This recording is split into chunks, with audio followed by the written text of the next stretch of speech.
ಸರಿಯಾಗಿ ಉಪಯೋಗಿಸ್ತಿರ್ಲಿಲ್ಲ. ಅದು ಹೊಸ ಒಂದು ಸಿಂಟೆಕ್ಸ್ ಇಡ್ಬೋದ ಇಡೋಣ ಮತ್ತೆ ಬಳಸಕ್ ಬಂದಿರೋ ಇವತ್ತು 2000 ಲೀಟರ್ ಕೂಡ 350 ಜನ ವಿದ್ಯಾರ್ಥಿಗಳ ಶಾಲೆಯಲ್ಲಿ ಖರ್ಚಾಗ್ತಿದೆ. ಇದಕ್ಕೂ ಮುಂಚೆ ಅಲ್ಲಿ ಯೂರಿನ್ ಮಾಡಕ್ಕೆ ಹುಡುಗರಿಗೆ ಆಗ್ತಾ ಇರಲಿಲ್ಲ, ಕುಡಿತಿರ್ಲಿಲ್ಲ ನೀರು ಅನ್ನೋದು ಕೂಡ ಪೋಷಕರು ಬಂದು ಹೇಳ್ತಾರೆ. ಇಲ್ಲಿ ಯಾವುದೇ ಒಂದು ಪೋಸ್ಟ್ ಯಾಕೆ, SDMC ಅಂದ್ರೆ ಯಾಕೆ, ಮಾಸ್ಟರ್ ಅಂದ್ರೆ ಯಾಕೆ, ಹೆಡ್ ಮಾಸ್ಟರ್ ಅಂದ್ರೆ ಯಾಕೆ, VO ಅಂದ್ರೆ ಯಾಕೆ, ಶಿಕ್ಷಣ ಸಚಿವ ಅಂದ್ರೆ ಯಾಕೆ, ಮುಖ್ಯಮಂತ್ರಿ ಅಂದ್ರೆ ಯಾಕೆ, ಪ್ರಧಾನಮಂತ್ರಿ, ಇದೆಲ್ಲದೂ ಅವ್ರ ಕೆಲಸ ಅವ್ರು ಮಾಡಿದ್ರೆ ಹಾಗೆ ಹೋಗುತ್ತೆ. ಈ ಕೆಲಸಗಳು ಆಗ್ತಾ ಹೋದ್ವು. ನೆಕ್ಸ್ಟ್ ಇನ್ನು ಬೇರೆ ವಿಷಯ ಹೇಳ್ತಾ ಹೋದ್ರೆ ಒಂದ್ ನಿಮಿಷ ಹಂಗಿರಿ. ನೋಡಿ ಇಲ್ಲಿ ಯಾರು ಕುಂದುಕೊರತೆ ಬರೆದ್ರೆ ಅದನ್ನ ಆಗ್ತಾ ಇದೆ, ನಮ್ಗೆ ಇಂತ ತೊಂದರೆ ಆಗಿದೆ, ಆಯ್ತು ನಾನು ಸರಿಪಡಿಸ್ಕೊಡ್ತೀನಿ. ಪ್ರಜೆನೇ ಪ್ರಭು ಅಂತ ನೋಡ್ತಾ ಹೋದಾಗ ಪ್ರಭು ಜವಾಬ್ದಾರಿ ತಗೊಂಡ್ ನಿಂತ್ಕೊಂಡ. ನಾವು ಅವ್ರಿಗೆ ಆಗಲ್ಕಣೆಯ ಮಾಡಲ್ಕಣೆ ಅಂತಲ್ಲ, ಹೌದಾ ನಿಮ್ ಪ್ರಾಬ್ಲಮ್ ಇದೆಯಾ ಅಂತ ರಂಗಣ್ಣ ಕರಿಯರಂಗಪ್ಪ ಅವ್ರ ಮನೆಯಲ್ಲಿ ಚರಂಡಿ ಪ್ರಾಬ್ಲಮ್ ಅದು ಮಾಡ್ತಾ ಹೋದ್ರು. ಈ ತರ ವಿಷಯಗಳನ್ನ ಮಾಡ್ತಾ ಹೋದ್ವು. ವಿತ್ GPS ಅಲ್ಲಿ ಫೋಟೋಸ್ ಬಿಡ್ತಾ ಹೋದ್ವು. ಮತ್ತೆ 5 ವರ್ಷದ ಒಂದು ಏಕೀಕೃತ ಇದನ್ ಮಾಡ್ಬೇಕು ಅಂತ ಬರುತ್ತೆ ಬಜೆಟ್, ಇದು ಏನು ಸರ್ಕಾರದಿಂದ ಅದೆಲ್ಲ ತಗಂತಾರೆ. ಅದ್ ಏನ್ ಮಾಡ್ತಾರೋ ಡೇಟಾ ಗೊತ್ತಿಲ್ಲ, ಬಟ್ ನನ್ ಕರ್ತವ್ಯ ನಾನು ಎಲ್ಲೆಲ್ಲಿ ಏನೇನ್ ಬೇಕು ಅನ್ನೋದನ್ನೆಲ್ಲ ಡೇಟಾ ಕೊಡ್ತಾ ಹೋದೆ. ಸಾಕಷ್ಟು ಬಸ್ ಸ್ಟ್ಯಾಂಡ್ ಬೇಕು, ಇನ್ನೊಂದು ಬೇಕು, ಮತ್ತೊಂದು ಬೇಕು ಅಂತ, ರಾಜಕಾಲುವೆಗಳು ಬೇಕು, ಇಷ್ಟಿಷ್ಟು ಕಿಲೋಮೀಟರ್ ಅಂತ ಎಲ್ಲದನ್ನೂ ಕೊಟ್ಟಿದ್ದೀನಿ. ಸರ್ಕಾರದ ಅನುದಾನ ಬಂದಾಗ ಅದು ಹಾಗೆ ಆಗುತ್ತೆ. ನಿಮಗೆ ಸಿಂಪಲ್ ಆಗಿ ಹೇಳ್ಬಿಡ್ತೀನಿ, ಇಲ್ಲಿ ದುಡ್ಡಿಲ್ದಂಗೆ ಬಂದಿರೋ ವಿಷಯಗಳನ್ನ ಹೇಳ್ಬಿಡ್ತೀನಿ. ದುಡ್ಡೇ ಖರ್ಚು ಮಾಡ್ದಂಗೆ ಇದ್ರೆ ಎಷ್ಟು ದುಡ್ಡು ಬಂದಿದೆ ಅಂತ ನೋಡ್ರಿ. ಈಗ ಸುಮ್ಮನೆ ಒಂದು ಬಸ್ ಬಂದಿದೆ, ಸರ್ಕಾರ KSRTC ಬಸ್ ಬಂದಿದೆ. ಇದಕ್ಕೆ ಎಷ್ಟು ಬೆಲೆ ಕಟ್ತೀರಾ ನೀವು ಕೊನೆವರೆಗೂ ಕಟ್ಟಿ. ಇಲ್ಲಿವರೆಗೆ 75 ವರ್ಷ ಬಸ್ ಬಂದಿರಲಿಲ್ಲ. ಒಂದು ಬಸ್ ಸ್ಟ್ಯಾಂಡ್ ಬಂದಿದೆ, 7 ಲಕ್ಷದ ಬಸ್ ಸ್ಟ್ಯಾಂಡ್ ನಮ್ಮೂರಿಗೆ. ಅದಾಗೋ ಕೆಲಸ ಟೆಂಡರ್ ಕಾಮಗಾರಿಯಲ್ಲಿದೆ. ಶಾಸಕರು ಬಂದಿದ್ರು, ಶಾಲೆಯಲ್ಲಿ ಕೇಳಿದಾಗ ಹತ್ತತ್ರ 5 ಲಕ್ಷ, 4,90,000 ರೂಪಾಯಿಂದು ಶೌಚಾಲಯ ರೆಡಿ ಆಗಿದೆ. ಅವ್ರನ್ನ ನಾವು ಬರೀ ಟೇಪ್ ಕಟ್ ಮಾಡಕ್ಕೆ, ಹಾಕಕ್ಕೆ, ತುರಾಯಕ್ಕೆ ಬಳಸೋದಲ್ಲ, ಅವ್ರ ಕೆಲಸಗಳನ್ನ ಕೇಳಬೇಕು. ಈಗ ಮೊನ್ನೆ ಇದು TP ಇಂದ ಆಗಿರೋಂಥದ್ದು ಈ ದುಡ್ಡು. ಮತ್ತೆ ಬೇರೆ ವಿಷಯಗಳಿಗೆ ಬಂದ್ರೆ ನಾವು 24x7 ನೀರು ಕೊಡ್ಬೋದು ಅಂತ ಬಂದಾಗ ಇಡೀ ರಾಜ್ಯದಲ್ಲಿ ಎಲ್ಲೂ ಆಗಿಲ್ಲ, ನಿಮ್ ಪಂಚಾಯತಿಯಲ್ಲಿ ಆಗಿದೆ ಅಂತ ಹೇಳಿ ಹುಡುಕೊಂಬರ್ತಾರೆ. ಹುಡುಕೊಂಬಂದು ನಿಮ್ಗೆ ಏನ್ ಬೇಕು ವ್ಯವಸ್ಥೆ ಅಂತ ಕೇಳ್ತಾ ಹೋಗ್ತಾರೆ. ಅವ್ರಿಗೆ ನಾವೇ ಇವತ್ತು ಕಟ್ಟಿರೋಂಥ JJM ಅಂತ ಮಿಷನ್ ಅಲ್ಲಿ ಏನೆಲ್ಲ ಪ್ರಾಬ್ಲಮ್ ಆಯ್ತು ಅಂದ್ರೆ ನಿಮ್ಗೆ ಸಿಂಪಲ್ ಆಗಿ ಹೇಳ್ಬಿಡ್ತೀನಿ. 35 ಲಕ್ಷ ದುಡ್ಡು. ಯಾರು 35 ಲಕ್ಷ ನಿಮ್ದೇನ? ಈ ದುಡ್ಡಲ್ಲಿ ಎಲ್ಲ ಕಬ್ಬಣದ ಪೈಪ್ ಹಾಕಿ ನೆಲ್ಲಿ ಕನೆಕ್ಷನ್ ಕೊಟ್ಟಿದ್ರು. ನಾವು ಇದಷ್ಟು ಈಗ PVC ಮಾಡ್ಕೊಟ್ಟಿದೀವಿ. ಇದಷ್ಟು ಕೂಡ ಮೀಟರ್ ಸಮೇತ ಏನಿತ್ತು ಅದಷ್ಟು ಹಾಳಾಗೋಗಿದೆ. ಯಾವುದೇ ಗ್ರಾಮ ಪಂಚಾಯತಿಯಲ್ಲಿ JJM ಮಾಡ್ಬೇಕಾದ್ರೆ ದಯವಿಟ್ಟು ನಾನು ನಿಮ್ಮನ್ನ ಬೇರೆ ರಿಕ್ವೆಸ್ಟ್ ಮಾಡ್ತಾ ಇರೋದು, ಕಬ್ಬಣದ ಪೈಪ್ ಹಾಕ್ಬೇಡ್ರಿ, ಹಾಳಾಗೋದೆ. ಅದ್ರಲ್ಲಿ UPVC ಪೈಪ್ ಹಾಕ್ಬೋದು. UPVC ಹಾಕಿ ನೆಲ್ಲಿ ನೀರು ಬರಂಗ್ ಮಾಡ್ಕೊಬಹುದು. ವಿತ್ ಮೀಟರ್ ಅಲ್ಲಿ ಹಾಕಿದ್ದಾರೆ ಅಂದ್ರೆ ಯಾವುದೇ ಯೋಜನೆ ಬಂದಾಗ ಆ ಯೋಜನೆನ ಸಾಧಕ ಬಾಧಕಗಳನ್ನು ತಿಳ್ಕೊಂಡು ಕೆಲಸ ಮಾಡಿದ್ರೆ ತುಂಬಾ ಚೆನ್ನಾಗುತ್ತೆ. ನೆಕ್ಸ್ಟ್ ಗ್ರಾಮ ಪಂಚಾಯತಿಗಳು ಕೂಡ ನಮ್ಮ ಕೈಯಲ್ಲಿ ಸಾಧ್ಯ ಆಗಿದೆ. ನಮ್ಮ ಗ್ರಾಮ ಪಂಚಾಯತಿಯಲ್ಲಿ 6 ತಿಂಗಳಲ್ಲಿ ಸಾಧ್ಯ ಆಗಿದೆ ಅಂದ್ರೆ ನೀವು ಯೋಚನೆ ಮಾಡಿ 5 ವರ್ಷದಲ್ಲೋ ಮುಂದಿನ ದಿನಗಳಲ್ಲೋ ಯಾಕೆ ಮಾಡಕ್ಕಾಗಲ್ಲ ಅಂತ. ಅದನ್ನ ನಿಮಗೆ ಗೊತ್ತಾಗ್ಲಿಲ್ಲ ಕಾರಣ ಕೇಳ್ತಾ ಇರೋದು. ಇಲ್ಲಿ ಏನೋ ಮಾಡಿದೀವಿ ಅಂತ ಹೇಳ್ತಾ ಇಲ್ಲ. ನೆಕ್ಸ್ಟ್ ಇಲ್ಲಿ ನಮಗೆ ಸ್ಟ್ರೀಟ್ ಲೈಟ್ ಇರಲಿಲ್ಲ ಅಂದ್ರು. ಓಕೆ, ಸ್ಟ್ರೀಟ್ ಲೈಟ್ ರೆಡಿ ಮಾಡ್ಕೊಟ್ಟು ಶಾಲೆಗೆ. ಯಾಕಂದ್ರೆ ಶಾಲೆ ನಮ್ಮ ಫ್ಯೂಚರ್ ಇರೋದು, ನಮ್ಮ ದೇಶದ ಫ್ಯೂಚರ್ ಇರೋದು. ಅಲ್ಲಿ ಸರಿ ಇಲ್ಲ ಅನ್ನೋದ್ರೆ ಇನ್ನೆಲ್ಲೂ ಸರಿ ಇಲ್ಲ ಅಂತ ತಿಳ್ಕೊಂಡ್ರಿ. ಇದು ನೆಕ್ಸ್ಟ್ ಗ್ರಾಮ ಸಭೆಗಳು, ವಿಶೇಷ ಗ್ರಾಮ ಸಭೆಗಳಲ್ಲಿ ಸುಮಾರು ನಮ್ಮ ಗ್ರಾಮದಲ್ಲಿ 60 ವರ್ಷದ ಹಿಂದೆ ಇದ್ದಂತ ಸಮಸ್ಯೆಗಳು ಮನೆಗಳಿಂದ ಆಗಿಲ್ಲ. ಮನೆ ತಹಶೀಲ್ದಾರರು, ಊರಿನ ಗಣ್ಯರು ಎಲ್ಲ ಸೇರ್ಕೊಂಡು ಅದನ್ನು ಬಗೆಹರಿಸ್ತಾರೆ. ಇವತ್ತು ಎಲ್ಲ ಮನೆಗೂ ಕೂಡ ಹಕ್ಕುಪತ್ರ ಬರೋದಕ್ಕೆ ಏನೇನು ವ್ಯವಸ್ಥೆ ಬೇಕು ಅದು ಆಗಿದೆ. ಅದಾದ ನಂತರ ಆಡಿಟಿಂಗ್ ನಡೆದಂತ ವಿಷಯಗಳನ್ನು ಹಾಕಿದ್ದೀನಿ ನಿಮ್ಮ ಎದುರಿಗೆ. ನಂತರದ ದಿನಗಳಲ್ಲಿ ಹಿಂಗಿತ್ತು ಹಿಂಗಾಯ್ತು ಅನ್ನೋದು ಬದಲಾವಣೆಗಳು. ಮತ್ತೆ ಶಾಲೆಯಲ್ಲಿ ಏನೇ ಕೆಲಸ ನಡೀಬೇಕು, ಏನ್ ನಡೀತಾ ಇದೆ ಅಂತ ಹಾಕಿರೋದು ನೋಡಿ. ಇದೇ ಕಬ್ಬಣದ ಪೈಪ್ ಬಂದಲ್ಲ, ಇದು ಹಾಕಿದ್ರು. ಈಗ ನಾವೆಲ್ಲ ಬೇರೆ PVC ಕನೆಕ್ಷನ್ ಮಾಡಿ ಮೀಟರ್ ಹಾಕಿ ಇದಾಕಿ ಕೆಲಸ ಮಾಡಿರೋಂಥದ್ದು. ನೆಕ್ಸ್ಟ್ ಬಂದ್ರೆ ಇದಕ್ಕೆ ಆಗಿರೋ ಮೆಟೀರಿಯಲ್ ಬಿಲ್ಲು ಸಮೇತ ನನ್ನ ಹತ್ರ ಏನಿದೆ ಅವರಷ್ಟನ್ನು ಕೂಡ ರೆಡಿ ಮಾಡಿ ಅವ್ರಿಗೆ ಕೊಡ್ತಿದ್ದೆ. ಇದು ಮಾಡಕ್ಕೆ ಮುಂಚೆ ಇದು ನಿಮಗೇನು ಅಂತ ಅನಿಸ್ಬೋದು. ನಾನು ಇದನ್ನು ಫೇಸ್ಬುಕ್ ಅಲ್ಲಿ ಹಾಕೊಂಡಿದ್ದೆ, ಏನಿದೆ ಹಿಂಗೆ ಈಚಿದ್ರೆ ಹಿಂಗೆ ಮಾಡಿದ್ರೆ ಅಂತ. ನೋಡಿ ನಮ್ದು ಓವರ್ ಟ್ಯಾಂಕ್ ಇದೆ, ಇದಿಲ್ಲಿದೆ, ಈ ತರ ಕೆರೆಗಳು ನೀರು ಬರ್ತಿದೆ. ನಮ್ಮ ವಾಟರ್ ಮ್ಯಾನ್ ಸಹಯೋಗದೊಂದಿಗೆ ನಾವು ಕುತ್ಕೊಂಡಾಗ ಏನೇನೆಲ್ಲ ಪ್ರಾಬ್ಲಮ್ ಇದೆ ಅಂತ ಗೊತ್ತಾದ್ವು. 30ರಿಂದ 40 ಕಡೆ ಪ್ಯಾಚ್ ಇದ್ವು. ಅವನ್ನೆಲ್ಲಾನು ಮುಗಿಸ್ಕೊಂತ ಬಂದಾಗ ನೀರು ಲೀಕೇಜ್ ಆಗ್ತಿರತ್ ಬಂದಾಗ ಕೊನೆಗೆ ವಾಟರ್ ಮ್ಯಾನ್ ಕರ್ತವ್ಯಕ್ಕಿಂತ ಜನ ಹೆಂಗೆ ವಾಲನ್ನು ಆಫ್ ಮಾಡ್ಬೋದು, ಜವಾಬ್ದಾರಿ ಹೆಂಗ್ ಕಲಿಬೇಕು, ಅಲ್ಟಿಮೇಟ್ ಜನ ಜವಾಬ್ದಾರಿ ಕಲಿಯೋದು. ಅದು ಮಾಡೋದಕ್ಕೆ ಈ ಸಕ್ಸಸ್ ಆಯ್ತು. ಇದೆಲ್ಲದೂ ಕೂಡ ಅದು ತಾಂಡಿರಂತ ಮೆಟೀರಿಯಲ್ಗಳು ಪ್ರತಿಯೊಂದನ್ನು ಕೂಡ ನಿಮಗೆ ಬಿಲ್ ಸಮೇತನೂ ಕೂಡ ನೆಕ್ಸ್ಟ್ ದಿನಗಳಲ್ಲಿ ಕೊಡ್ತೀನಿ. ಇದೆಲ್ಲ ಆಗಿದೆ. ನೆಕ್ಸ್ಟ್ ನನಗೆ ಇದಾದ ನಂತರ ನನಗೆ ಸಂಬಳ, ನಮ್ಮ ತಾಯಿ ಹೇಳ್ತಾ ಇದ್ರು ಸಂಬಳ ಬಂತೆ ಅಂತ ನಮ್ಮಮ್ಮ ಕೇಳ್ತಾ ಇದ್ರು. ಗಿಂಬಳ ಬಂತಲೆ ಅಂತ ಸದ್ಯ ಕೇಳಿಲ್ಲ ಅಂತ ಖುಷಿ ಆಯ್ತು. ಆ ಸಂಬಳದಲ್ಲೂ ಕೂಡ ನಾವು 3 ತಿಂಗಳಿಗೆ ಬಂತು ಸಂಬಳ. ಆಮೇಲೆ ಇದು ನೋಡಿ ಉಪವೇಶನ ಶುಲ್ಕ 1050 ರೂಪಾಯಿ, 350 ರೂಪಾಯಿ ಅಂತೆ ಒಬ್ಬ ಗ್ರಾಮ ಪಂಚಾಯತಿ ಮೆಂಬರ್ಗೆ. 350 ರೂಪಾಯಿ ಒಂದು ಮೀಟಿಂಗಿಗೆ, ಸಾಮಾನ್ಯ ಸಭೆಗೆ. ಒಂದು ಮೀಟಿಂಗ್ ಸಾಮಾನ್ಯ ಸಭೆ ಅಂದ್ರೆ ತಿಂಗಳಿಗೆ ಒಂದ್ಸತಿ ನಡೀತೆ, 12ಕ್ಕಿಂತ ಜಾಸ್ತಿ ನಡೆಯಂಗಿರಲ್ಲ ಅಂತಿರುತ್ತೆ. ಅದ್ರದ್ದು 1050 ಬಂತು 3 ತಿಂಗಳಿಗೆ ಇಂಟು 3. ನೆಕ್ಸ್ಟ್ ತಿಂಗಳಿಗೆ 2,000 ರೂಪಾಯಿ ಸಂಬಳ ನಮಗೆ. ಉಪಾಧ್ಯಕ್ಷರಿಗೆ 4,000 ರೂಪಾಯಿ ಸಂಬಳ, ಅಧ್ಯಕ್ಷರಿಗೆ 6,000 ರೂಪಾಯಿ ಸಂಬಳ. ನನಗೆ ಬಂದಂತ 2,000 ರೂಪಾಯಿ ಸಂಬಳ, ಅದು ಕೂಡ 3ನೇ ತಿಂಗಳಿಗೆ ಬಂದಿತ್ತು. ಈಗ 6 ತಿಂಗಳು ಮತ್ತೆ 3ನೇ ತಿಂಗಳಿಗೆ ಬಂತು. ಯಾಕೆ ಹಿಂಗೆ ಕೂಡ 2,000 ರೂಪಾಯಿಗೆ ಏನಪ್ಪ ಲಕ್ಷಗಟ್ಟಲೆ ಕೊಡ್ತೀರಾ ನೀವೇನಾರು? ಆ 2,000 ರೂಪಾಯಿ ನೆಟ್ಟು ಕೊಡಲ್ಲ. ಹಾಳಾಗೋಗ್ಲಿ. ನಾನು ಹೇಳ್ತಾ ಇರೋದು ಇದಲ್ಲ ರೀ, 2,000 ರೂಪಾಯಿ ಅಲ್ಲ. ನೀವ್ ಏನಾದ್ರು ಮನ್ಸ್ ಮಾಡಿದ್ರೆ ಒಬ್ಬ 500 ರೂಪಾಯಿ ಕೂಲಿ ಅಂತ ತಿಳ್ಕೊಂಡ್ರು 5 ಮೂರ್ಲಿ 15,000 ರೂಪಾಯಿ ಪಗಾರ ಕೊಡ್ರಿ. MGNREG ಇದೆಯಲ್ಲ ಅದ್ರಾಗಾರ ಕೊಡ್ರಿ. ಇಲ್ಲ ನೀವೇನೋ ಜಿ ರಾಮ್ಜಿ ಅಂತ ಏನೋ ಮಾಡ್ತಿರಲ್ಲ ಅದ್ರಾಗಾರ ಕೊಡ್ರಿ. ಒಂದ್ ಕೂಲಿ ಕೊಟ್ಟಾರ ನಮ್ಗೆ ಮಾಡಿಸ್ಕೊಳ್ರಿ. ನೀವ್ ಯಾರನ್ನೂ ಕೊಡ್ದಂಗೆ ಇಲ್ಲಿ ಏನಾಗ್ತಿದೆ, ಫಸ್ಟ್ ಸ್ಟೆಪ್ ಅಧ್ಯಕ್ಷ ಅಂದ್ರೆ ಅವನು ಏನಕ್ಕೆ ಬಂದಿದ್ದಾನೆ ಅಧ್ಯಕ್ಷ ಅಂದ್ರೆ ಅವನು ಒಂದು ಇಲ್ಲ ದುಡ್ಡು ಹೊಡಿಯಕ್ ಬರ್ಬೇಕು, ಇದು ದುಡ್ಡು ಇಲ್ಲ ಅನ್ನಂಗ ಆಗ್ಬೇಕು. ಇದೆಲ್ಲ ಮಾಡಿದ್ರೆ ಈಗ ಹೇಳ್ತಿದ್ದೀನಿ ನನ್ನ ಸ್ಯಾಲ್ರಿ ಏನಿದೆ, ನನ್ನ ಸ್ಯಾಲ್ರಿನ ಇನ್ನೂ ಮುಟ್ಟಕ್ಕಾಗಿಲ್ಲ. ನಾನು ಈ ಕೆಲಸ ಮಾಡಿಸಿದಂತ ಹುಡುಗರು ಏನಿದ್ದಾರೆ ಆ ಹುಡುಗರಿಗೆ ಕೊಟ್ಟಿದ್ದೀನಿ ನೋಡ್ರಿ ಸ್ಯಾಲ್ರಿ ಸ್ಲಿಪ್ಪು. ಇದೆಲ್ಲಾನು ಕೂಡ ನಿಮಗೆ ಟ್ರಾನ್ಸ್ಪರೆನ್ಸಿ ಕೊಟ್ಟಿದ್ದೀನಿ ನಾನು. ಇದು ಯಾಕೆ ಮಾಡ್ತಾ ಇದ್ದೀನಿ ಅಂದ್ರೆ ನನ್ನ ಸ್ಯಾಲ್ರಿ ನಾನು ನಿಮಗೆ ಯಾಕೆ ಬಳಸಿಲ್ಲ ಅನ್ನೋದ್ರೆ, ನನಗೆ ಇಲ್ಲಿ ಕೆಲಸ ಆಗ್ಬೇಕಾಯ್ತು, ಇದ್ರ ನಡುವೆ PDO ನಾನು ಆಗಬೇಕಾಯ್ತು, ಅಥವಾ ಅಟೆಂಡರ್ ನಾನು ಆಗಬೇಕಾಯ್ತು, ಅಥವಾ ಕಂಪ್ಯೂಟರ್ ಆಪರೇಟರ್ ನಾನು ಆಗಬೇಕಾಯ್ತು. ನಾನಾ ಪಾತ್ರಗಳನ್ನ ನಿರ್ವಹಿಸುವಂತ ಪರಿಸ್ಥಿತಿ ನನಗೆ ಬಂತು. ಅದು ನಾನು ಹೇಳ್ಕೊಂತೀನಿ, ನನಗೆ ಬಂದಿರೋದಕ್ಕೆ ನಾನು ಹೇಳ್ಕೊಳ್ತಾ ಇದ್ದೀನಿ. ಬರೀ ನಂದು 3 ಮನೆ ನೋಡ್ಕೋಬೇಕಪ್ಪ, ನಾನು ಜನಗಳು ಹೇಳಿ ಮಾಡ್ಬೇಕಪ್ಪ ಅಂದ್ರೆ ನನಗೆ 2,000 ರೂಪಾಯಿ ಕೊಟ್ಟರು ಸಾಕಿತ್ತೇನಪ್ಪ. ಆದ್ರೆ ಇಷ್ಟೆಲ್ಲ ಕೆಲಸ ಮಾಡಿದ್ರು ಕೂಡ ಸರಿಯಾಗಿ ಸಂಬಳ ಕೊಡಕ್ಕಾಗ್ತಿಲ್ಲ ನಮ್ಗಳಿಗೆ. ಅದು ಯಾಕೆ ಗೊತ್ತಾಗಿಲ್ಲ. ಓಕೆ, ನಾನು ನಂಬ್ಕೊಂಡಂತ ವಿಚಾರ ಪ್ರಜಾಕೀಯ, ಇದು ಜನಗಳಿಗೆ ಗೊತ್ತಾಗಬೇಕು. ಸಕ್ಕರೆ ನೀರಿಗೂ ಅಥವಾ ಮಾಮೂಲಿ ಇದಕ್ಕೂ ಕೇಸರಿ ಬತ್ತಿಗೂ ಉಪ್ಪಿಟ್ಟಿಗೂ ವ್ಯತ್ಯಾಸ ಗೊತ್ತಾಗಬೇಕು ಅಂದಾಗ ಅಟ್ಲೀಸ್ಟ್ ಜನಗಳಿಗೆ ರುಚಿ ಗೊತ್ತಾಗಬೇಕಾಯ್ತು, ಆ ರುಚಿ ತೋರಿಸ್ಬೇಕಾಯ್ತು. ನಾನು ಹೇಳ್ತಾ ಹೋದೆ. ಇದ್ರ ನಡುವೆ ಅದೇ ಹೇಳ್ತಾನ ಯೋಜನೆಗಳು ಬರ್ತವೆ, ಸರ್ಕಾರದ ಯೂಟ್ಯೂಬ್ ಮುಖಾಂತರ ತರಬೇತಿಗಳು ಬರ್ತವೆ. ಅದನ್ನೆಲ್ಲ ಭಾಗವಹಿಸ್ತಾ ಹೋದಾಗ ನೋಡಿ 5 ವರ್ಷದ ಗ್ರಾಮ ಸಭೆಗಳು ಅಂದ್ರೆ ಹೆಂಗ್ ನಡೀಬೇಕು ಇದನ್ನೆಲ್ಲಾನು ಕೂಡ ಕುತ್ಕೊಂಡು ನಿಂತ್ಕೊಂಡು ನಾವು ಕೂಡ ಇದನ್ನೆಲ್ಲ ನೋಡ್ತಾ ಹೋಗ್ತೀವಿ, ತಿಳ್ಕೊಂತಾ ಹೋಗ್ತೀವಿ.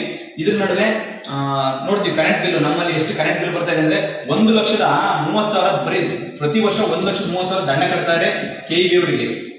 ಕಾರಣ ಕಳ್ತನ, ಕರೆಂಟ್ ಕಳ್ತನ.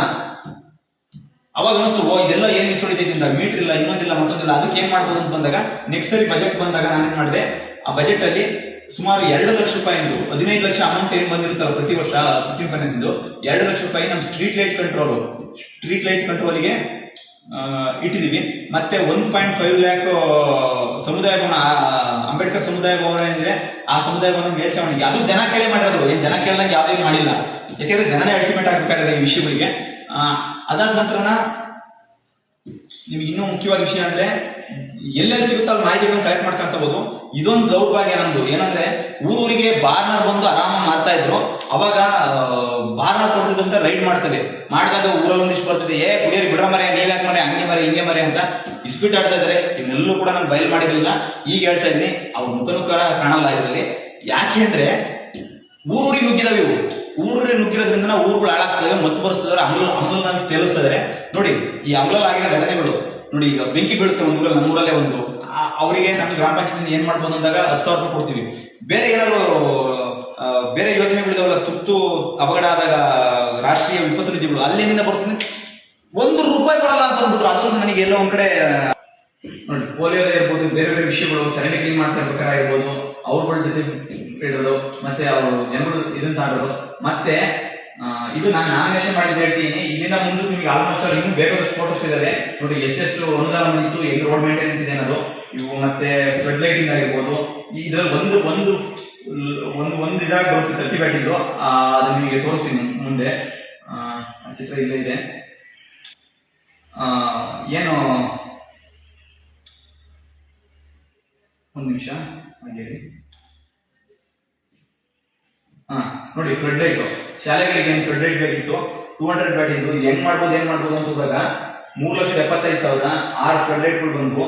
ಮತ್ತೆ ಸೋಲಾರ್ ಲೈಟು, ಸೋಲಾರ್ಗೆ ಕ್ಲ್ಯಾಂಪ್.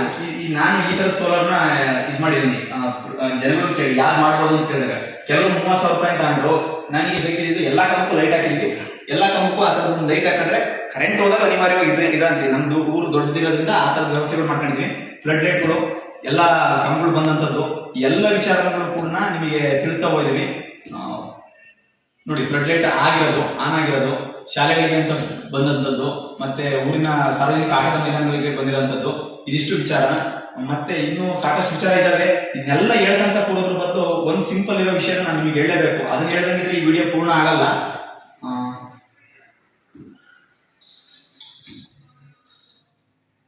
ಮಾಡ್ತೀರಾ ಇದು ನೋಡಿ. ಇದು ಚುನಾವಣೆಗೆ ಭಾಗವಹಿಸೋದಕ್ಕೆ ಇಷ್ಟೆಲ್ಲ ವಿಷಯಗಳನ್ನ ಓಕೆ. ಏನಂದ್ರೆ ಇಷ್ಟೆಲ್ಲ ಕೆಲಸಗಳಾದವು, ಇನ್ನೊಂದು ಮತ್ತೊಂದು ಆದಾಗ ನೀವ್ ಹೇಳ್ಬೋದು, ಬಡಿ ಮಗ ನಾಳೆ ಮುಂದಿನ ಚುನಾವಣೆಗೆ ಬರೋಕ್ಕೋಸ್ಕರ ಇಷ್ಟೆಲ್ಲ ಮಾಡ್ತಾನೆ ಹಂಗೆ ಹಿಂಗೆ ಅಂತ. ನಿಜವಾಗಿ ನಿಮ್ಗೆ ಒಂದು ಹೇಳ್ತೀನಿ. ಫಸ್ಟ್ ಅದನ್ನ ಹೇಳಕ್ಕೆ ಮುಂಚೆ ನೋಡ್ರಿ, ನಾನೇನ್ ಚುನಾವಣೆಯಲ್ಲಿ ಏನ್ ಕೊಟ್ಟಿದ್ದೆ ಈ ತರ ಬಹಳ ಏನ್ ಕಷ್ಟ ಇಲ್ಲ. ಈ ತರ ಫಾರ್ಮೆಟ್ ಅವ್ರದೇ ಇರುತ್ತೆ. ನಮ್ಮ ನಂಬರು, ನಮ್ದು ಇದು ಸೀರಿಯಲ್ ನಂಬರು ಅದನ್ನೆಲ್ಲ ಕೊಡ್ತಕ್ಕಂಥದ್ದು, ಬೇಬಾಕಿ ಪ್ರಮಾಣ ಪತ್ರ, ಆಳ ಮೂಲ ಏನಿದೆ ಇವೆಲ್ಲವೂ ಕೂಡ ನೋಟ್ರಿ ಮಾಡೋಂಥದ್ದು. ಇದಿಷ್ಟು ಮಾಡಿದ್ರೆ ಇವನ್ 4-5 ಪೇಜ್ ತುಂಬಿದ್ರೆ ಚುನಾವಣೆ ನೀವು ಕೂಡ ನಿಲ್ಬಹುದು. ಚುನಾವಣೆ ಅನ್ನೋದು ನೋಡಿ, ಈಗ ನನಗೆ ಆಮೇಲೆ ಇದನ್ನ ಬಿಟ್ಟು ಹೇಳ್ತೀನಿ, ನಾನು ಇದೆಲ್ಲ ಬಿಟ್ಟು ಹೇಳ್ತೀನಿ. ಯಾಕೆಂದ್ರೆ ಈ ಹೆಲ್ಪ್ ಮಾಡಿದಂತ ಈ ವಿಷಯಗಳಿಗೆ ಸುಮಾರು ನಮ್ಮ ಗ್ರಾಮ ಪಂಚಾಯತಿಯಲ್ಲಿ ಕನೆಕ್ಟ್ ಆದಂತ ಹುಡುಗರಿಗಾಗಿರ್ಬೋದು, ಯುವಕರಿಗಾಗಿರ್ಬೋದು, ಎಲ್ಲರಿಗೂ ಕೂಡ ನಾನು ಕೊನೆಯದಾಗಿ ಈ ವಿಡಿಯೋ ಮುಖಾಂತರ ಏನಪ್ಪ ಹೇಳಕ್ ಇಷ್ಟಪಡ್ತೀನಿ ಅಂದ್ರೆ, ಇದು ಯಾರು ನಾನ್ ಮಾಡಿದೆ ಅಂತಲ್ಲ, ಮೊದಲನೇದಾಗಿ ಜನ ಮಾಡಿದ್ರು. ನಮ್ಮೂರಿನ ಜನ ನನ್ನ ಹತ್ರ ₹1 ಎಕ್ಸ್ಪೆಕ್ಟೇಷನ್ ಇದೆ. ನಿಕ್ಕರು ಕಿಕ್ಕು ಏನೇನು ಇದಾವಲ್ಲ ಅವನ್ನೆಲ್ಲ ಮಾಡ್ದಲೆ ನಮ್ಮೂರಿನ ಜನ ಜವಾಬ್ದಾರಿ ತಾಣಕ್ಕೆ ಇಷ್ಟೆಲ್ಲ ಕೆಲಸಗಳು ಆದವು. ಸುಮಾರು ದುಡ್ಡು ನಮ್ಮ ಗ್ರಾಮ ಪಂಚಾಯತಿಗೆ ಏನಿಲ್ಲ ಅಂದ್ರೆ 2 ಕೋಟಿ 3 ಕೋಟಿ ದುಡ್ಡು ಬರ್ತಾನೆ ಇದೆ. ಇದೇ ಇಷ್ಟ ಆದ್ರೆ ತಾಲೂಕ್ ಪಂಚಾಯತಿ ಹೇಳ್ರಿ, ಜಿಲ್ಲಾ ಪಂಚಾಯತಿ ಹೇಳ್ರಿ, ರಾಜ್ಯ ಬಜೆಟ್ ಹೇಳ್ರಿ, ಅಲ್ಲಿ ನಾವು ತೆರಿಗೆ ಕೊಟ್ಟು ಇನ್ನು ನಮ್ಮ ಅಜ್ಜನ ಕಾಲದಿಂದ ಅಪ್ಪನ ಕಾಲದಿಂದ ತೆರಿಗೆ ಕಟ್ತಾ ಇದೀವಿ. ನಮ್ಮ ತೆರಿಗೆ ಕಟ್ಟಿರೋ ಲೆವೆಲ್ಗೆ ಎಲ್ಲ ಇನ್ಫ್ರಾಸ್ಟ್ರಕ್ಚರ್ ಶಾಲೆಗಳಾಗಿರ್ಬೋದು ಇನ್ನೊಂದರಲ್ಲಿ ಒಂದ್ಸತಿ ಮಾಡಿದ್ರೆ ನೆಕ್ಸ್ಟ್ ಏನೂ ಬೇಕಾಗದೇ ಇಲ್ಲ. ಬರೀ ಮೇಂಟೆನೆನ್ಸ್ ಇರೋದು. ನಮ್ ದುಡ್ಡು ಎಷ್ಟು ಉಳಿತಿದೆ ಪ್ರತಿದಿನ ತೆರಿಗೆ ಕಟ್ಟಿ ಈ ಕಟ್ಟಕ್ಕೋಸ್ಕರ ಬಡಿ ಮಗ ನಿಮ್ಗೆ ಮದುವೆ ಆಗಿಲ್ಲ ಅದಕ್ಕೋಸ್ಕರ ಹಿಂಗೆಲ್ಲ ಮಾಡ್ತಿದ್ಯಾ ಅಂತ ಒಂದವರು ಇದ್ದಾರೆ. ನಾನು ಹೇಳ್ತಾ ಇರೋದು, ನನಗಿಂತ ಜಾಸ್ತಿ ಜವಾಬ್ದಾರಿ ನಿಮ್ಗೆ ಮದುವೆ ಆಯ್ತು, ಮಕ್ಕಳಾಯ್ತು ಅಂದ್ರೆ ನಿಮಗೆ ಜಾಸ್ತಿ ಜವಾಬ್ದಾರಿ ಇರಬೇಕಾಯ್ತು. ನೀವು ಮಾಡ್ಬೇಕಾಗಿತ್ತು. ನಿಮಗೆ ಹೊರೆ ಆಗ್ತಾ ಇರೋದು. ನೀವು ಆ ಮಕ್ಕಳಿಗೋಸ್ಕರ ಮದುವೆಗೋಸ್ಕರ ಏನೇನೋ ಮಾಡ್ತಾ ಇದ್ರಲ್ವ, ಸಮಾಜನ ಸ್ವರ್ಗಕ್ಕೆ ಬೆಂಕಿ ಹಚ್ಕೊಂಡಿದ್ರ. ಉಪೇಂದ್ರ ಅವ್ರು ಏನು ಹೇಳಿದ್ರು ಈ ಪ್ರಜಾಕ್ಕೆ ಅನ್ನೋದು ಅಲ್ಟಿಮೇಟ್ಲಿ ಈ ವಿಚಾರನ ಇಡೀ ರಾಜ್ಯ ದೇಶದಲ್ಲಿ ಎಲ್ಲರೂ ರೀತಿ ಏನಾದ್ರೆ ನಾನು ಹೇಳೋದು ಇದಕ್ಕಿಂತ ಅಲ್ಟಿಮೇಟ್ ಬಂದ್ರೆ ನಾನು ಅಲ್ಲಿಗೆ ಹೋಗೋ ಹೇಳಿದ್ದೀನಿ. ನಾನು ನೀವೆಲ್ಲ ಹೇಳ್ತೀರ ಚುನಾವಣೆಗೆ ಬರಕ್ಕೆ ಹಿಂಗೆಲ್ಲ ಮಾಡ್ತಾನೆ. ಈ ವಿಡಿಯೋ ಮುಖಾಂತರ ಹೇಳ್ತೀನಿ, ನನಗೆ ಇದರ ಅವಶ್ಯಕತೆ ನನಗಿಲ್ಲ. ನಂದು ಬೇಕಾದಷ್ಟು ಜವಾಬ್ದಾರಿ ತನ ಕಾಲಘಟ್ಟದಲ್ಲಿ ನಾನು ಇದೀನಿ. ನೀವು ಬನ್ನಿ, ಹೊಸಬ್ರು ಬನ್ನಿ, ವಿಚಾರವಂತರು ಬರ್ರಿ. ಮತ್ತೆ ನಾನು ಬಂದು ಇಲ್ಲಿವರೆಗೂ ನಿಮಗೆ ವ್ಯಕ್ತಿ ಒಳ್ಳೆನಾಗಿರ್ಬೇಕು ಅನ್ನೋ ಕಾಲಘಟ್ಟಕ್ಕೆ ಬಂದು ನಿಲ್ಸಿದಂಗಾಗಿದೆ. ನೆಕ್ಸ್ಟ್ ವಿಚಾರಗಳಿಗೆ ಹೋಗಿ ನನ್ನನ್ನು ನಂಬೇಡ್ರಿ, ನಾನು ನೆಕ್ಸ್ಟ್ ಫ್ರಾಡ್ ಮಾಡ್ಬೋದು. ನೀವು ನಿಮ್ ವೋಟ್ ಏನಿದೆ ಅದನ್ನ ನಿಮ್ ಕೈಯಲ್ಲಿ ಇಟ್ಕೊಳ್ರಿ. ಇದು ನಮ್ಮ ಊರಿನವ್ರಿಗೆ ಮಾತ್ರ ಹೇಳ್ತಾರಲ್ಲ, ನಿಮ್ ಎಲ್ಲ ಸುತ್ತಮುತ್ತಲು ಇದನ್ನ ವಿಡಿಯೋ ನೋಡ್ತಾರೆ ಹೇಳಿದೀನಿ. ನೀವು ನಿಮ್ ಕೈಯಲ್ಲಿರೋ ವೋಟನ್ನ ಜವಾಬ್ದಾರಿ ಒಬ್ಬೊಬ್ಬರೇ ಆಗ್ತಾ ಹೋದ್ರೆ, ಒಬ್ಬ PDO, ಒಬ್ಬ ತಹಶೀಲ್ದಾರ್, ಎಲ್ಲರೂ ಕೂಡ ಕೆಲಸ ಮಾಡ್ತಾರೆ. ನನಗೆ ನನ್ನ ಪಂಚಾಯತಿಯಲ್ಲಿ ಇದ್ದರು ಫಸ್ಟ್ ಇಳಿಸ್ಮುಸ್ ಆಗಿರ್ಬೋದು, ಆಮೇಲೆ ಎಲ್ಲರೂ ಕನೆಕ್ಟ್ ಆಗ್ತಾ ಹೋದ್ರು, ಎಲ್ಲ ಅಧಿಕಾರಿಗಳು ಕನೆಕ್ಟ್ ಆಗ್ತಾ ಹೋದ್ರು. ಅಂದ್ರೆ ನಾವು ಮಾಡಕ್ ನಿಂತ್ಕೋಬೇಕು. ಆ ಒಂದು ಫಸ್ಟ್ ಕಾಲಘಟ್ಟ ನಮಗೆ ತೊಂದರೆ ಆದ್ರೂ ಅನ್ನೋದು ಬಿಟ್ರೆ ಇಲ್ಲಿ ಎಲ್ಲರೂ ಒಳ್ಳೇದಿದ್ದಾರೆ. ಈ ಒಳ್ಳೇದಿಲ್ಲ 70% ಒಳ್ಳೇದಿದ್ದಾರೆ ಅಂತ ಹೇಳಿದ್ವಿ. ಈ ಪ್ರಜಾಕೀಯ ಜನ ಕೆಟ್ಟೋದಿದೆ ಅಂತ ಹೇಳ್ತಾರೆ. ಈ ರಾಜಕೀಯ ಬಿಟ್ರಿ ನಿಮ್ ಒಂದು ಓಟನ್ನ ಸರಿಯಾದ ಸರಿಯಾದ ವಿಚಾರಗಳಿಗೆ ಹಾಕ್ರಿ, ಸರಿಯಾಗುತ್ತೆ. ನೀವು ಆ ಪಕ್ಷ ಈ ಪಕ್ಷ ನಾನು ನಿಮ್ಗೆ ಕೇಳ್ತಿಲ್ಲ. ನೀವು ಯಾವ ಪಕ್ಷಕ್ಕಾದ್ರೂ ಓಟ್ ಹಾಕ್ರಿ. ART ಅಕೌಂಟಬಿಲಿಟಿ, ರೆಸ್ಪಾನ್ಸಿಬಿಲಿಟಿ, ಟ್ರಾನ್ಸ್ಪರೆನ್ಸಿ ತಾಳ್ತೀನಪ್ಪ, ಸಂಬಳ ಕೆಲಸ ಮಾಡ್ತೀನಪ್ಪ, ಮಾಡ್ದಂಗಿದ್ರೆ ಕೆಳಗೆ ಹೋಗ್ತೀನಪ್ಪ. ನಾನೀಗ 6 ತಿಂಗಳಲ್ಲಿ ಆಗಿರೋ ಕೆಲಸ ಇದು. ನನಗೆ 6 ತಿಂಗಳಲ್ಲಿ ಪೋಲಿಂಗ್ ಬಿಡ್ಬೇಕು. ನಾನು ಪ್ರಜಾಕೀಯ ಸಿದ್ಧಾಂತ ಹೋಗ್ತಿರೋದ್ರಿಂದ ನಾನು ಅದನ್ನ ಹೇಳ್ತಾ ಇದ್ದೀನಿ. ನನ್ನ ಪಕ್ಷ ಅಂತ ಅನ್ನೋದಕ್ಕಿಂತ ಪ್ರಜಾಕೀಯ ವಿಚಾರಗಳಿದಾವಲ್ಲ, ಇದು ಪ್ರಜಾಪ್ರಭುತ್ವದ ಯಥಾರೂಪ. ನೀವು ಅಂಬೇಡ್ಕರ್ಗೋ ಇನ್ನೊಬ್ಬರಿಗೋ ಮತ್ತೊಬ್ಬರಿಗೋ ಗೌರವ ಕೊಡ್ತೀವಿ, ಊನರಾಗ್ತೀವಿ, ಏನೇ ಮಾಡೋದಿದ್ರು ಇಲ್ಲಿ ಗೌರವ ಕೊಡ್ರಿ. ಇಲ್ಲಿ ಆಗ್ಬೇಕಾದ್ರು ಭಗತ್ ಸಿಂಗ್, ಸುಭಾಷ್ ಚಂದ್ರ ಬೋಸ್ ಪ್ರಾಣ ತಕೊಂಡಿದ್ದಾರೆ. ನೀವು ಒಂದು ವೋಟ್ ಕರೆಕ್ಟ್ ಹಾಕಕ್ಕಾಗಲ್ರಿ. ಆ ವೋಟ್ ಕರೆಕ್ಟ್ ಹಾಕೊಂಡ್ರೆ ಇಷ್ಟೆಲ್ಲ ವಿಷಯಗಳು ಸಾಧ್ಯ ಇದೆ. ನಾನು ಮುಂದಿನ ಚುನಾವಣೆಗಳಲ್ಲಿ ಭಾಗವಹಿಸ್ತಾ ಇಲ್ಲ. ನನಗೆ ಪ್ರಜಾಕೀಯ ವಿಚಾರಗಳನ್ನ ಇಡೀ ರಾಜ್ಯಾದ್ಯಂತ ಹೇಳುವಂತ ಕೆಲಸ ಇದೆ, ಜವಾಬ್ದಾರಿ ಇದೆ. ಅದನ್ನ ನಾನು ಹೇಳ್ತಾನೆ ಇರ್ತೀನಿ, ಮಾಡ್ತಾನೆ ಇರ್ತೀನಿ. ಬನ್ನಿ, ನಮ್ಮೂರಲ್ಲಿ ಯಾರ್ಯಾರಿದ್ರೆ ಚುನಾವಣೆ ಭಾಗವಹಿಸಿ, ಸಂಬಳ ಕೆಲಸ ಮಾಡ್ರಿ. ಮತ್ತಿಲ್ಲಾರ ಇನ್ವಿಟೇಷನ್ ಕಾರ್ಡಿಗೆ ಅಧ್ಯಕ್ಷ, ಮಾಜಿ ಅಧ್ಯಕ್ಷ ಅಂತ ಹಾಕ್ಸ್ಕೊಂಡಂಗಿದ್ರೆ ಬರಬೇಡ್ರಿ. ಮತ್ತೆ ನಾನು ಏನಾದ್ರು ಯಾರಿಗಾರು ಬೇಜಾರ ಮಾಡಿದ್ರೆ ಬೇಜಾರ ಯಾರಿಗೂ ಮಾಡಿಲ್ಲ. ಯಾಕಂದ್ರೆ ನಿಮ್ಮ ಹೆಂಡತಿ ನಿಮ್ಮ ಮಕ್ಕಳಿಗೆ ಸೇರಿಸಿದ್ದೆಲ್ಲ ಮಾಡಿರೋದು ಹಂಗ ಅನ್ಕೊಂಡ್ರೆ ನಿಮ್ಮ ಮನೆ ಬರ, ನಾನು ಏನ್ ಮಾಡಕ್ಕಾಗಲ್ಲ. ಬಟ್ ನಾನೊಂದು ಮಾನವೀಯ ದೃಷ್ಟಿಯಿಂದ ಹೇಳ್ತೀನಿ, ಕ್ಷಮೆ ಇದ್ರೆ ನಾನು ಒಬ್ರಿಗೆ ಕ್ಷಮೆ ಕೇಳಬೇಕು, ಅದು ಕೇಳ್ತೀನಿ. ಯಾಕಪ್ಪ ಅಂದ್ರೆ ನೀವಾರು ಬೈದು ಬಿಡ್ತೀರಾ. ನನ್ನ ದನಗಳು ಈ ವಿಚಾರದಲ್ಲಿ ಸ್ವಲ್ಪ ಸಫರ್ ಆಗಿದ್ದಾವೆ. ನನ್ನ ದನ ಕರ ಏನಿದ್ವು ಆ ಕೃಷಿ ವಿಚಾರದಲ್ಲಿ ಅವಕ್ಕೆ ಸರಿಯಾದ ಸಮಯಕ್ಕೆ ಮೇವು ಒದಗಿಸಕ್ಕಾಗಿರ್ಲಿಲ್ಲ. ಪಾಪ ಅವು ನನ್ನನ್ನು ಕ್ಷಮಿಸ್ತವೆ ಅಂತ ನಾನು ಅನ್ಕೊಂಡಿದ್ದೀನಿ. ಯಾಕೆಂದ್ರೆ ಅವು ಹಂಗೆ ಅವು ಮುಖ ಪ್ರಾಣಿಗಳು. ಮನುಷ್ಯ ಬಡಿಕೊಂಡ್ ಏನಿದ್ರೆ ಇವಂದೇ ಒಂಚೂರು ಜಾಸ್ತಿ ಆಸೆ. ಅವಕ್ಕೇನು ಊರು ಕೊಟ್ರೆ ಸಾಕು, ಅವಾಗ ಚಿನ್ನ ಕೇಳಲ್ಲ, ಮುತ್ತು ಕೇಳಲ್ಲ, ರತ್ನ ಕೇಳಲ್ಲ. ನಾನು ಈ ವಿಚಾರದಲ್ಲಿ ಸಕ್ಸಸ್ ಆಗೀನಿ. ಇನ್ ಯಾರ್ಯಾರು ಗ್ರಾಮ ಪಂಚಾಯತಿಯಲ್ಲಿ ಸಕ್ಸಸ್ ಆಗ್ಬೋದು ಬನ್ನಿ. ಬರೇ 100 ಮನೆ ಒಬ್ಬ ಸದಸ್ಯನಿಗೆ ಬರೋದು, ಕರೆಕ್ಟ್ ಕೆಲಸ ಮಾಡಿದ್ರೆ ಇಲ್ಲಿರೋ 5 ಜನ 6 ಜನ ಸದಸ್ಯರು ಕೆಲಸ ಮಾಡಿದ್ರೆ ಅದ್ಭುತವಾಗುತ್ತೆ. ಈ ಅದ್ಭುತ ಆದ್ರೆ ನೀವೇನು ಟ್ಯಾಕ್ಸ್ ಕಟ್ತಾ ಇದ್ರಲ್ಲ ಸರ್ಕಾರಕ್ಕೆ, ಆ ಟ್ಯಾಕ್ಸ್ ಎಲ್ಲ ನಿಮಗೆ ಉಳಿತೈತಿ. 8 ಅವರ್ ಬಿಟ್ಟು ಓಟಿ ಮಾಡ್ತೀರಾ, ಅದೆಲ್ಲ ಉಳಿತೈತಿ. ನಿರುದ್ಯೋಗ ಸಮಸ್ಯೆ ಹೋಗ್ತೈತಿ, ಎಲ್ಲದೂ ಹೋಗ್ತೈತಿ. ಪ್ರಧಾನ ಮಂತ್ರಿನೂ ಏನು ಕಿತ್ತು ಗುಡ್ಡಾಗಲ್ಲ, ಮುಖ್ಯಮಂತ್ರಿನೂ ಏನು ಕಿತ್ತು ಗುಡ್ಡಾಗಲ್ಲ, ಗ್ರಾಮ ಪಂಚಾಯತ್ ಸದಸ್ಯನೂ ಏನು ಕಿತ್ತು ಗುಡ್ಡಾಗಲ್ಲ. ನನಗೆ ಇದಕ್ಕಿಂತ ತಾಕತ್ತಿರೋದು ಪ್ರಭು ಆಗಂತದ್ದು. ನನಗೆ ಯಾವ್ಯಾವ ಕ್ಷೇತ್ರದಲ್ಲಿ ಎಲ್ಲೆಲ್ಲಿ ನನಗೆ ಇಲ್ಲಿ 1.5 ವರ್ಷ 2 ವರ್ಷದಿಂದ ಜೈಲಿಗೆ ಹಾಕ್ಸಿದ್ರು, ಅದೇ ವ್ಯಕ್ತಿಗಳು ಬಂದು ಪುನರ್ ಹಾಕಂಗಾತು, ಇನ್ನೊಂದಾತು. ಬಟ್ ನಾನು ಯಾಕೆ ಹೇಳ್ತೀನಿ ಇದನ್ನ ಅಂದ್ರೆ ಸಿಂಪಲ್ ಹೇಳ್ತಾರೆ, ಮಾಡಕ್ ನಿಂತ್ಕೊಂಡ್ರೆ ಎಲ್ಲದನ್ನೂ ಮಾಡ್ಬೋದು. ಈ ಕ್ಷೇತ್ರದಲ್ಲಿ ಮಾಡಕ್ ಸಾಧ್ಯವಾದಲ್ಲದೆ ರಾಜಕೀಯ ನನಗಲ್ಲ ಅನ್ನೋದು ಫಸ್ಟ್ ಹೇಳ್ತೀನಿ. ನೀವು ತೆರಿಗೆ ಕಟ್ಬಿಡ್ತಿಲ್ಲ ಅಂದ್ರೆ, ತೆರಿಗೆ ಕಟ್ತೀವಿ ಅಂದ್ರೆ ಎಲ್ಲರೂ ಬರ್ರಿ. ಸಾಫ್ಟ್ವೇರ್ ಆಡ್ ನೋಡ್ರಿ, ಇದೆಲ್ಲರೂ ಕೂಡ ಒಬ್ಬ ರಾಜ್ಯಸಭಾ ಮೆಂಬರ್, ಇನ್ನೊಬ್ಬ ಮೆಂಬರ್, ಎಲ್ಲರಿಗೂ ಈ ತರ ವ್ಯವಸ್ಥೆ ಇದೆ. ಮಾಡ್ರೆ ಒಂದು ಮೀಟಿಂಗ್ ಪ್ರೆಸೆಂಟೇಷನ್ ಮಾಡಿ ಅಂದ್ರೆ ಇರಬೇಕಿಲ್ಲ. ಉಪೇಂದ್ರ ಕೇಳಿದಾಗ ನನಗೆ ಅನಿಸ್ತು, ಅಯ್ಯಪ್ಪ ಈ ವಯ್ಯ ಹೇಳ್ತಿರೋದೇನೆ ಬರೇ ಈ ವಯ್ಯ ಪ್ಯೂಡ್ ಹೇಳ್ತಿದ್ದೀನಿ ನನಗೆ ಯಾವ್ದು ಬೇಡ ನೀವು ಬರ್ರೆ ಅವ್ನು ಪಕ್ಷ ಮಾಡ್ತೀನಿ ಮಾಡ್ತೀನಿ ಅಂತ ಈ ವಯ್ಯನ ಅರ್ಥ ಮಾಡ್ಕೊಂಡು ಹೋದ್ರೆ ಅವ್ನು ಆ ಜೊತೆನಲ್ಲೇ ಈ ಧರ್ಮದಲ್ಲ ಅಂತ ಅವನ್ನೇ ಕ್ರಿಟಿಸೈಸ್ ಮಾಡ್ತೀರಾ. ನಿಮ್ಮನ್ನ ನೀವು ಕ್ರಿಟಿಸೈಸ್ ಮಾಡಿದ್ರೆ ನಿಮ್ಮ ಮಕ್ಕಳಿಗೋಸ್ಕರ ನಿಮ್ಮ ಮುಂದಿನ ಫ್ಯೂಚರ್ಗೋಸ್ಕರ ಈ ಒಂದ್ಸತಿ ಒಳ್ಳೆ ಟಾರ್ ಹಾಕಿದ್ರೆ ಮತ್ತೆ ಪ್ರಕೃತಿ ಹಾಳು ಮಾಡಂಗಿಲ್ಲ. ಇದು ಎಷ್ಟು ಪ್ರಕೃತಿ ಕನೆಕ್ಟ್ ಆಗಿದೆ ಅಂದ್ರೆ ನೀವು ಸರಿಯಾದ ಕೆಲಸ ಮಾಡಿದ್ರೆ ಪ್ರಕೃತಿ ನಿಮಗೆ ತಾನಾಗೆ ಸಪೋರ್ಟ್ ಮಾಡುತ್ತೆ. ಪ್ರಕೃತಿ ವಿರುದ್ಧವಾಗಿ ಹೋಗ್ತಾ ಇದೀವಿ, ವಿಕೃತಿ ಮೆರಿತಾ ಇದೀವಿ, ಪ್ರಜಾಪ್ರಭುತ್ವನ ಉಳಿಸೋಣ. ಓಕೆ, ಇದನ್ನೆಲ್ಲ ಹೇಳ್ಕೊಟ್ಟಂತ ಪ್ರಜಾಕೀಯ ಸ್ನೇಹಿತ ಗುರುಶಂಕರ್ಗೆ ನನಗೆ ತಿಳಿಸಿದ್ರು ಫಸ್ಟ್ ಪ್ರಜಾಕೀಯನ. ನಿನ್ನ ಯಾವ ಸುತ್ತಮುತ್ತಲು ಎಲ್ಲಾ ಪ್ರಜಾಕೀಯರು ನನಗೆ ಸಪೋರ್ಟಿವ್ ಆಗಿ ನಿಂತ್ಕೊಂಡು ನಿನಗೆ ಈ ವಿಷಯ ಬೇಕಾತಾಗ ಈ ವಿಷಯ ಬೇಕಾತಾಗ ಅಂತೇಳಿ ಮೊಬೈಲ್ ಮುಖಾಂತರ ಧೈರ್ಯ ಕೊಟ್ಟು ಮಾಡಿದ್ರೆ ಮತ್ತೆ ನಮ್ಮೂರಿನ ಜನ ಸರಿ ಇದಾರೆ, ಸರಿ ಆಗ್ತಾರೆ, ಅವ್ರಿಗೆ ನನ್ನ ಅವಶ್ಯಕತೆ ಏನಿಲ್ಲ, ಇನ್ನು ಅವರವರೇ ಪ್ರಜಾಪ್ರಭುಗಳಾಗ್ತಾರೆ ಅಂತ ಅಂದ್ಕೊಂಡು ನಾನು ಈ ಕೆಲಸನ ನಿಮಗೆ ಒಪ್ಪಿಸಿ ನನ್ನ ಮಾಹಿತಿನ ಕೊಟ್ಟು ಇನ್ನು ಸೋಲಾರ್ದೊಂದಿದೆ ಅದನ್ನ ಫಿಟ್ಟಿಂಗ್ಸ್ ಮಾಡ್ಬೇಕು, ಅದನ್ನ ಮಾಡ್ಬಿಟ್ರೆ ನನ್ನ ಜವಾಬ್ದಾರಿ ಮುಗಿಯುತ್ತೆ. ನೆಕ್ಸ್ಟ್ ನಿಮ್ಮ ಜವಾಬ್ದಾರಿ ತಾಳ್ರಿ ಅಂತ ಹೇಳಕ್ ಇಷ್ಟಪಡ್ತೀನಿ. ಧನ್ಯವಾದಗಳು. ಈ ವಿಡಿಯೋ ಮಾಡಿದಂತ ಸರಿಗೂ ಕೂಡ ಧನ್ಯವಾದಗಳು. ಎಲ್ರಿಗೂ ಧನ್ಯವಾದ.